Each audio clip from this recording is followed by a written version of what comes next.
Good morning. This video is going to be a review for my favorite dyslexia reading curriculum. I'm getting that stuff out here. I didn't plan a script or anything like that, just kind of doing it impromptu here, though I laid my stuff out. That's about as much as I did. My favorite reading curriculum for a dyslexic child is all about reading and all about spelling, that whole program. You can use one or the other. You can use all about spelling, or you can use all about reading, or you can combine them for the superpower. I do combine them. I have not been nearly as heavily into all about spelling because it's more important that you go through all about reading first, get reading grounded, and then you start tackling spelling. And it also helps you kind of review a lot of the rules you learn in reading. That's the approach we've been taking. They even recommend that you at very least do the first year of reading before you start the first year of spelling. And I think that's a pretty important thing to do. First off, All About Reading and All About Spelling are made by the All About Learning Press. This came to be from a lady who had a very hard time with her own child, and her child had been termed as that they would never learn to read and so forth. Several of the major dyslexia-based curriculums are that way. Their kid had been labeled as "you will never read," and then a mom went in and said, "Nope, not my kid," and basically created something. She learned, she studied, she figured out what she needed to do and created her own thing. And this own thing, thankfully, is available. There's another major one called Barton. I have no experience with Barton, but I have a lot of respect for Barton. Barton is more expensive and more intense. So if you have a really, really, really profoundly dyslexic child, you might want to go for Barton. Just saying that up front. But this here is about All About Reading. All About Reading, a big bonus is it's a lot more affordable. Each level is about $100, $120 if you're buying them new. And you can get each piece in part, and you may find that there's parts that you want to skip, so it varies. You can also find them used on eBay. Several times I've snagged a used one. You only have about 4 levels for the reading, and I think there's 7 on the spelling. Once your child gets through the 4th level of reading, they're pretty much reading on a high school level. And actually, in our case, I can tell you my son, he's 11. He did not get all the way through 4 levels. He's only about midway through the 3rd, and we kind of stopped doing it. We stopped doing it because he's reading so well. He's reading other things. He's reading all kinds of stuff. And I do have him still run through the readers, but I don't really have him do the full lesson just because he's already tested like a 10th grade level. I think that was like last fall, on reading. His reading is really, really good. And a lot of it is in part thanks to this. This is not the only thing we've used, so I can't say it's all about reading. I can't give it that much credit, but I can give it a lot of credit. We first started with various programs that did not work out, and I'm not going to go into all those because this one is about this. But when we started hitting on this, I was like, yes, this will work.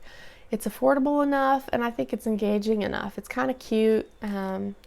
The negative of it, and the negative has recently been fixed, is the readers. A lot of people feel like they're a little bit dry in the fact that they are black and white. Well, they started making them in color lately. Now, I have the black and white versions, but I don't think they're dry. I think they're cute. Like here is, you see, like it's got lots of little sketches. Good thing is there's a lot of white space. The font is big. I hope that you guys can see. The font is nice and big. And almost every page has a cute sketch or story. You don't have too many words on a page, which I really love. This particular one is the Runt Pig. This one is from level 1. It is not the first book. There is a book before this. So if you see this, don't think, oh, my kid can't start there. It's not the first one. Let me show you the first page on this one, though. It's Lost in a Bog, and that's the first page. But this is book 2 of level 1. Level 1, I think, has 3 readers, and some levels have 2 readers, some levels have 3. But you may do a lesson in your day, and you may have a story to read in your reader, and you may not. So you kind of go through the readers slowly. It's about every other lesson is usually the pattern that it does. But Some days, instead of doing the reader, you will do what they call fluency pages and games in your workbook. I'm getting one of those out here. Most of my workbook I disassembled. These are fluency pages. These are the most hated part of All About Reading because of how many words there are. But you just isolate one word at a time and go through. But I do think that they're important to do. In your workbook, you also have pages like this where you will cut these out, and then you will make like a word flipper to go through, and it takes it pieces and parts. And I know I'm kind of going at this all random, but that's just part of your lessons. Basically, with each lesson, you will get out your teacher's manual and it will tell you what to do. So I'm not trying to go through a individual lesson. I could probably do that in another video, like do a lesson or something, if there's interest. But basically, you'll have each lesson that you'll do. Maybe one day you will do a fluency page and then a game from this workbook, and then another day you may read a story or two in your reader. Almost all of them will review your rules. It's very, very important when you're teaching a dyslexic child that you're not just teaching them phonics, you're teaching them rules for the phonics, you know, if you will, the phonemes, and there's all sorts of fancy names. And every day you're going to go through and learn some of these rules. You're going to go through, you only learn one at a time, and then you review. One of the most important things about any curriculum for dyslexia, like in Orton Gillingham, is having lots of review. It needs extensive review built in. My kids, both of them, both my son and my daughter, the words that they've had to review over and over and over and over 1,000 times before that they recognize and get an instant sight word recognition or become fluent with a particular word enough to instantly know it and see it and not have to decode it. That's a big deal. You do these green cards every day and you review. You have a box that you can buy, or you can use your own index thing, but the cards are part of the program. The box is extra. I got this one. The box is okay, but I think an index box is fine too, because I use that for the one on my son's side on the spelling. But you have basically, let me get up here where the camera can see, there are basically a section for review and a section for mastered and a section for like future lessons. And like with spelling, you will have a separate section. These particular index dividers are for spelling. I do think your index dividers are worth buying, but you'll have for like keyword reviews and keywords are basically your rules and the like for the spelling section. And then there's the yellow cards. The yellow cards are your phonograms, and each one, let's do this, like there's A, and then on the back of each card you will get, you can pause that if you need, you'll get info on how to say the right sound, and then you'll review that each day with your child. You'll go through and you'll give them the list of the ones that they have been presented and are working on. You only present one at a time, and the ones that they've had presented to them, they get to review them every day. And only when something is completely fully mastered do you put it in the mastered behind that tab. And even at that, periodically, you're still going to bring that back out and review again. And it's the same like with our green cards. Like my daughter, this is what we've got doing for her. These are the ones we're reviewing every day. I just put them to the back so I can see them and grab them fast. But these are the ones she's reviewing. The ones that she had mastered, I'd put in here. And then those are her futures. And then her yellow cards and stuff are up there up front. But you go through those, and that is a critical component to do those every day.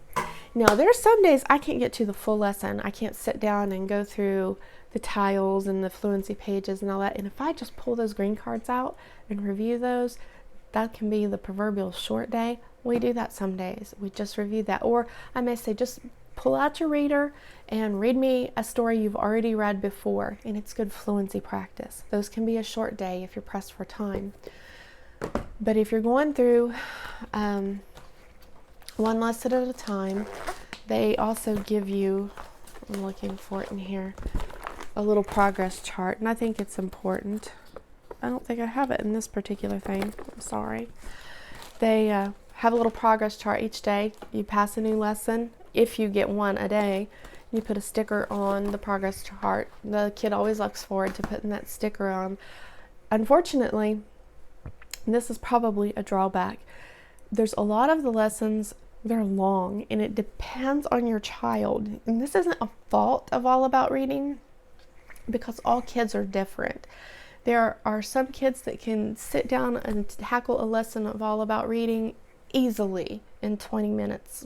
Easily, and blow through the whole thing and be done. And then there's other kiddos who are more dyslexic, and they have to have those lessons broken up. So you may have one day where you do a half a lesson or a third of the lesson even, and then the next day you do more, and the next day you do more, and then you get the sticker and you move on. That's what we have to do. And it's not that my kids are in any way slow or dumb or anything like that. They're just both pretty darn dyslexic. And there are days that they will do an entire lesson in a day. My daughter, she's working on this level 1, and some days she will knock out for 2 or 3 weeks. She'll knock out one a day, and then all of a sudden we're having to divide them up into thirds or halves and stuff and chunk it up, because all of a sudden it's gotten hard again. If that happens, that's normal. It's okay, totally fine. And I think that happens with other curriculum too. But it's hard for a curriculum designer to design a perfect length of a lesson for every kid. So you just have to adjust it. One thing I have not showed you yet is all of the tiles. All About Reading and All About Spelling is pretty famous for its tiles. You will have your rules. Some of the rules that you learn are dividing things into syllables. It's an important part of any Orton Gillingham program. And you'll have to take a word and chunk it into its syllables, and then label each syllable type with things like this. This is a name game syllable, and that's for any vowel, consonant, E type of word that has this syllable will get chunked with that, and then the child knows that E is silent, and then this vowel here will essentially say its name. The syllable tags are important, but each word, you break down the words and you decide what are the rules I can apply to sound out this word properly. I know that likely is not, I'm going to divide between this particular letter and this particular letter because of this rule. And then I know this syllable will say this because of this rule. And then you'll just label. You'll have open syllables, you'll have closed syllables. And then you go through and you label them with your little magnetic tags. There's one of the other ones. That's a vowel team syllable. You also have your phoneme chunks, where I'm getting some of these tiles out so I can show you here.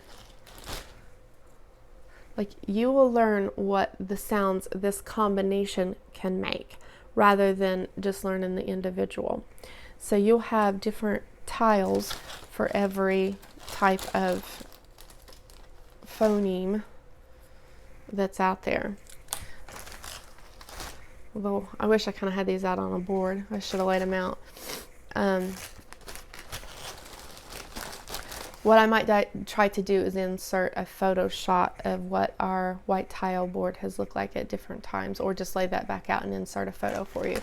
But basically, I've got a bag of tiles, and hopefully you can see. You learn those chunks, and then you can move those chunks around. And why this is a very critical component. Barton has a similar kind of thing too. This is a critical component because when you have a child who's dyslexic, the handwriting portion is often very, very hard too. And they can, instead of trying to handwrite and think and formulate all that, they can just take these tiles and move them around and practice spelling or decoding the reading aspect of it. They can practice that a lot easier, and you don't have to erase and rewrite. You just move your tiles, and it makes life a lot easier. Now, I will say, the reason why these are in a bag and not on our whiteboard, our magnetic whiteboard, you can also use pan. They are like this because I'm not using these anymore, and I'm not using them because All About Reading or All About Learning Press made an app. There is a tile app, and that tile app is glorious. The reason why I like it so much over these are tangible, you can touch them, they kind of offer that kinesthetic side, but the app is awesome. It's much faster to be able to do that on an iPad or whatever you got. And then when you need to do a new word, you just erase it and you don't have to refile them and then put all the letters back. That's a time saver. When you're sitting there and you're maybe doing 20 words on a spelling lesson, not having to refile your tiles in alphabetical order is so helpful. Now, I do think it's helpful to have tiles so your kiddo can practice putting them in alphabetical order, or they can physically do it once in a while. I recommend them, but if you can only buy one, buy the app. The app is just better. But those are some of the components. Basically, you have your workbook with all of those cutout pages. You have the tiles. You have the readers. You have the cards. And then you have your teacher's manual. I'll briefly, that's where it's at. See, that's where the little lesson chart's at. The progress chart. I can't find what I did with it. Anyway, I'll show you like a teacher's manual here. So here's lesson 2. You can kind of see. And everything's laid out in there. And it'll show you what you're presenting. And I know you probably can't see this perfectly, so you'll have to pause if there's anything that you're wanting to see. You'll go through the tile portion and it'll show you what you need to do. Kind of move it over here. I know this is terrible. Worst video ever, right? But you can kind of see and get the idea. You'll play a game, moving words around, learning to read and decode the words. But that's kind of an idea of what the teacher's manual looks like. And everything is laid out for you, as you can see, or hopefully you can see. But you go through those and you just kind of work through each piece and part. And if your child starts to get overwhelmed, you just stop and you tackle the rest tomorrow. You don't keep pushing, because once they start getting overwhelmed, it gets too much. Now, I will say I do think there's a time and place for pushing past a little resistance, because sometimes it's just resistance and not wanting to do it, and it's really hard to discern the difference. But all in all, if a lesson's too big, you break it up. And that's one thing I do think is pretty great about the program. You can kind of easily break them up. You can say, well, we'll just do one fluency page today and we'll do the tiles. And then tomorrow we'll do the green cards. Or you may do half of the green cards today and half of them tomorrow. You can do little things like that to just chunk it up and make it in portions that your kiddo can consume. What are they able to do? And there's some kiddos, especially if this program is good for typical learners too. And sometimes you may have a typical learner that sits down and they're already like pretty good at it, and they may consume 2 or 3 lessons in a sitting. You never know. That happens. It's definitely not happened with my kiddos, because reading doesn't come easy. One of the things that we do, one kind of cool thing about the program is the workbook pages. You don't really have to write in them. You don't color in them. You do cut a lot of pieces out. And the trick is, if you save those pieces, you can totally reuse them for your next kid. So what I do is I put mine in here. I got my pieces. I'll usually put a little paper clip on them, and then I'll drop them into a pocket. In each lesson, I'll just put it, in relative order. And that way, I still have the workbook, all those pieces and parts for each lesson saved. So while it's consumable, it's savable too. And I really, really, really like that. The fact that you can save it and reuse it or resell it when you're done. Like I said, I've bought some used before. The All About Level pre, as they call it, the pre-before one. That sounds before one. That sounds funny. I bought that one used, and I've already resold it because we're past that, and currently I don't have any more kiddos. If I ever need it again, I'd buy it again. But that said, all about reading pre. If there's a level that I think a lot of kids could skip, it's probably that one. There's nothing critical that you've learned rule-wise in it, other than how to rhyme and things like that. If your kid already knows all of their letters and all their letter sounds, and they already have good skills like rhyming and things down, they can probably just move on to level 1. They don't really need pre. Pre is skippable, depending on where your child's at. It is very important that you go to the publisher's website, look at they got little tests out there to let you know and like any curriculum, to let you know kind of where best to start your kid, what to look at. They'll give you samples that are much better than what I just showed up here on video, because, I probably should have just held the camera down, but anyway, you get better looking samples than you got with me. You can go through and you can look at them a lot more thoroughly. They do have a money back guarantee, I believe, and I think it's like for a year. Like if you buy directly from them, though. If you buy directly from them, they will give you your money back and refund you for like a year if you're unhappy with it. That's unprecedented, and I'm sure they don't get many of them back. You can buy from other places too, like Rainbow Resource. Technically, Rainbow Resource can be a little bit cheaper, because if you spend over 50, you get like free shipping, and a whole level is over 50, so you can sort of get a better deal, but you're not going to get that guarantee if that's something that you want. All About Reading will also do cool things, like I think they'll give you up to 5 pieces on a tile replacement, like if you lose tiles, which is a big problem with the tiles, you're prone to lose them, but I think they'll give you like up to 5 if you've lost. But again, only if you've bought directly from them. The one cool thing is they'll do box art. So they got someone there who's really, really artistic. And when you place your order, you can say, hey, I want my box art to be, I don't know, Smurfs. It's the first cartoon that came to my mind, even though we don't watch that. But you could have them draw a little sketch on that. And then, of course, your kid's like really looking forward to whatever their box art is. So they'll do that. So there's a lot of fun things about them. But honestly, I think it's a fun curriculum. You got cute sketches, which I just find quaint and just adorable in the books. Their books and stuff are supposed to be in color now. I've not seen the color version, so I don't know how awesome they are. I don't know. Part of me likes the idea of how they are currently, but I also like the idea of color too. So, it's up to you. I'm sure you can probably find the black and white versions on eBay. Some people find that it's really important that their kid have a black and white version, because they find their kids so distracted by color. And it's going to depend on your kiddo. Do you want color or do you want the black and white? But I don't know if they're still selling any of the black and white versions as new on the site, or if you can only get color. But I'm sure that if you went on eBay or Amazon or something, you could probably get a used version in black and white. My guess is more people are going to be going after those color ones, so there'll probably be more of a surplus of the black and white soon. That's just a guess, though. But we'll see. I don't think you'll have a major problem if you have a black and white when selling it, though. Generally, touching the mic again. I gotta quit. Generally, it's not super easy to find them used. You have to fight for them on eBay.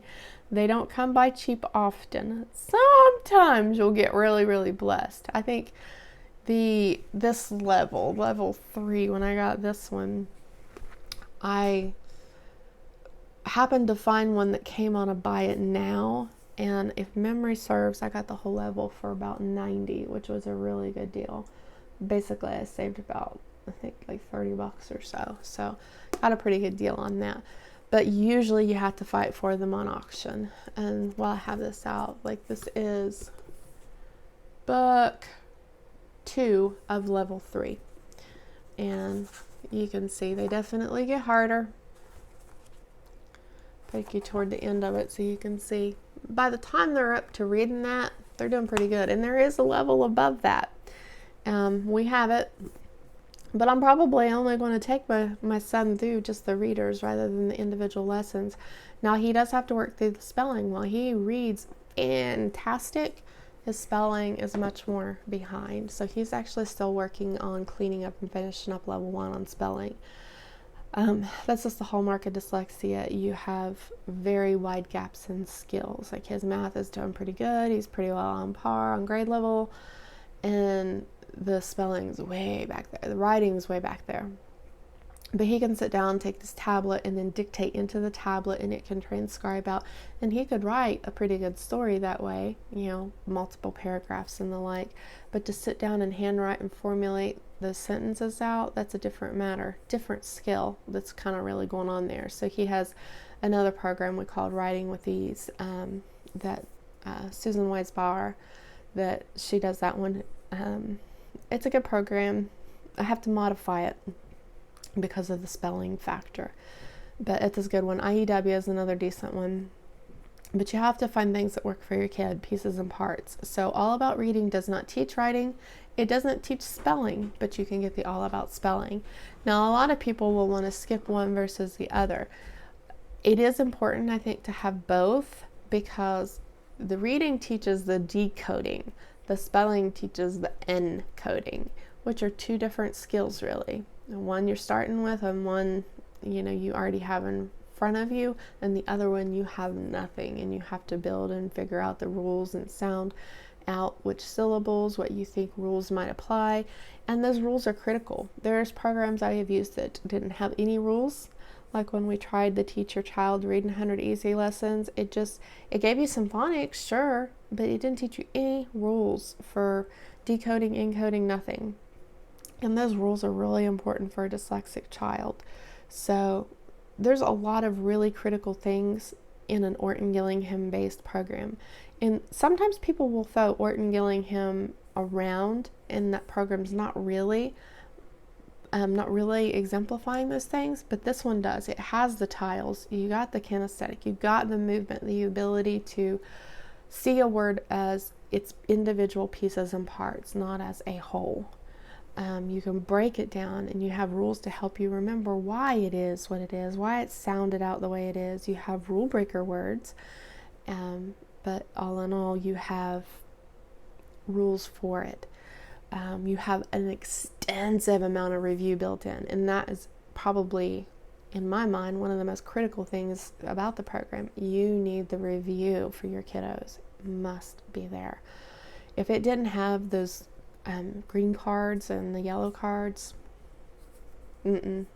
they would not be anywhere near where they are. I've used other things on top of this, like I have some Orton Gillingham style phonogram cards that I had downloaded and printed from Teachers Pay Teachers, we use those sometimes for some other kind of word decoding games. But there's other things, red words. I've kind of created a thing about red words, if you Google about that. Using Bubby boards for texture, all sorts of different things that I do on top of this. But as a core program, it's a really good program. I can't speak enough about it. It's not everything that we've used by any means. Like I said, I do other things on top of it. And like when we're doing spelling, I'll do some of those arm tapping skills for the sensory. So there's other things we do. I'll try to go into it. I feel like this video has been so scatterbrained and not organized. I feel like I could have done it a lot better. So I'm sorry. I hope this has been a review that's helpful. Basically, I love the program. I think it's excellent. I know that there are people who feel like it's maybe dull or boring or various things, but I think it's pretty nice. I think it's engaging, and I think it's fun. I've certainly seen a whole lot worse. But I also think the most important thing, at its core, it's good. It's got the repetition needed. It's got the review needed. And I think it produces results. I think you just have to stick with it. I do think there's a time for chunking a curriculum and getting rid of it if it doesn't work. But I think I would encourage you, if you've tried a few lessons, don't just do after a few lessons. Really stick with it for a while. If you really hate the fluency pages or something, then, break them up. Break them up. Try to make the curriculum fit you much more than you're trying to fit the curriculum. And I think that's key with any curriculum, because nothing is going to fit you perfectly. This does not fit us perfectly. I often have to break them up. So try to make that curriculum fit you. What can you modify? Maybe there's a piece or part of it you don't want to do. Be careful, because like if I move the green cards out, then that would really kill the curriculum for us in its effectiveness. And you want it to be effective, of course, or otherwise why do it? But if there's a part that you find you don't need, or maybe your kid just does not need it, then don't do it. Just modify it for you. So I think it's an awesome curriculum. It is the number one curriculum I would recommend by far and large, whether your child is dyslexic or whether they are not. I think a typical learner would blaze through this and have a really solid reading foundation. I will tell you, this does not cover reading comprehension in a way I think a lot of people might want. It does recommend asking a lot of comprehension questions in your teacher's manual. It will give you those questions to ask your kid, but I think some people may want more than that. I just bought a simple reading comp book off of Amazon, and then periodically, like with my son, I give him just a day to have a reading comp page or 2 or 3 or whatever, and I'll say, do this just for today, and he'll read some passages and fill in some bubbles and answer some questions just to make sure that skill's doing okay, and then he's been thoughtful as he reads. But I think that's easy to add on, and you can do it by asking the questions in the teacher's manual. I just think that some people wish it covered more reading comp. But all in all, it covers a lot, and then the spelling is absolutely excellent. I'm not really reviewing the spelling here. I'll try to do that in another video, because it's done very similar but a little bit different, and I'll go into that a little bit better. The spelling levels are cheaper than the reading levels because there's less to them, but both I think are pretty important, and I strongly recommend buying both, tackling them. But if you have any questions, please feel free to ask. If there were things I didn't cover, which I am sure that there are things I didn't cover, please ask it. Let me know. And if you think I did a terrible job and need to do better in redo the video, I won't hold it against you if you tell me that. So anyway, you guys have a fantastic day.